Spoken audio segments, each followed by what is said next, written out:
so many of these back in the day. I don't even know where the rest went. But if you are like a millennial, these were the ultimate holy grail, and this was literally basically the Bible, okay? I think even though Pinterest is amazing, like I think looking digitally online for inspiration is good. But at the same time, I just think something about looking back on magazines for inspiration just gives so much nostalgia, and also at the same time you can find so much inspiration on here. I was going to do this look today, but I thought I wanted to feel a little bit more toned down today in terms of my makeup style, so maybe next time for this look. However, I did look at this magazine instead and I found a source of inspiration. I thought her makeup looked so bomb, just thought I wanted to kind of emulate her look today. Let's start. So prior to filming, I wrote down my skincare prep. Right here, I'm just applying some sunscreen. This is from the Eyeshadow brand. It has UVA and UVB in it, which is really good for your skin. I also like to apply Vaseline on my skin before applying any sort of foundation, and that's how I personally achieve the glowy and dewy skin. So now you know my secret. For the base, we're going to use a cushion foundation. This one is from Happy Skin. I like to use cushion foundations because they don't look cakey on your skin.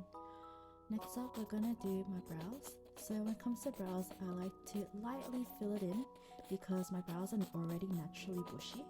And I try to keep it as light as I can because if I make it any thicker than that, then I just feel like it looks too heavy and drags my face down.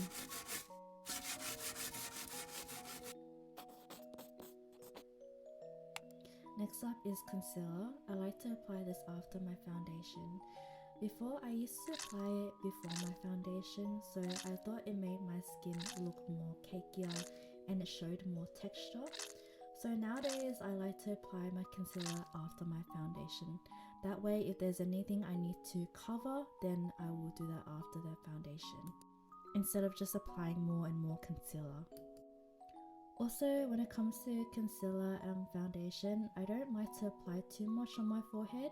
I like to focus on the other areas of my face because I saw a YouTube video one time with Naomi Campbell, and she said that when it comes to foundation, she doesn't put too much on her forehead because it looks less cakey if she doesn't put too much on her forehead. Next up, we're gonna apply some eyeshadow. I'm just going in with a very light brown color and then another darker brown color on top. But as you can see, you can barely see anything, but that's the point. We're just gonna keep it light for now. So now we're just curling the lashes. I like to go in with the big lash curler first and then go in the second time with the smaller lash curler to make sure that everything is lifted. Now with mascara, I'm going to be using two mascaras. The first mascara is going to be the Benefit Mascara, and this one I'm only going to apply it on the roots of my lashes. So I'm going to avoid the ends of my lashes. But with the second mascara, which is a thinner one, which is from Innisfree, I'm going to be applying it on the ends of my lashes and then blending it in together. We're going to go in with the creamy brown eyeliner now, and we're just going to tightline our eyelash line. By doing this, it creates a natural effect but helps darken the lash line. And also, you can drag it out so the eyeliner doesn't look too thick as well.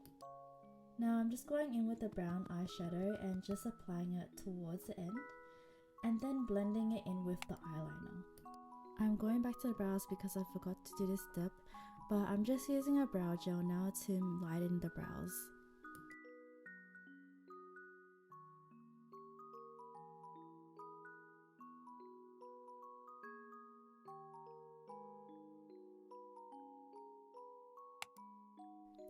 I'm just going to apply some tint on the cheekbones now, and I like to kind of blend it in a C motion shape and kind of create a slightly flushed look.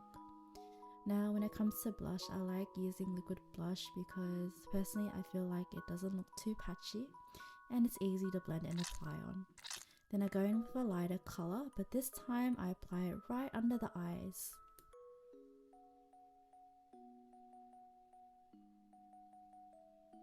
Going in with this tiny brush, I'm just making airgyo so I chose the lightest color and I just applied that underneath my eyes.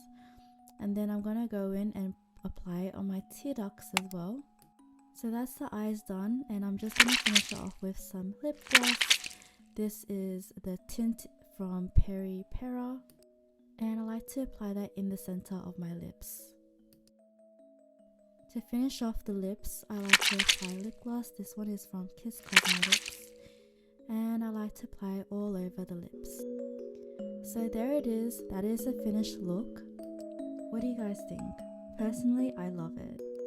This natural Japanese inspired makeup look makes me feel like I'm really in a Japanese magazine. I don't know if that sounds cringe, but really, this look is healing my inner child. But thank you so much for watching, and if you like this video, then subscribe and like.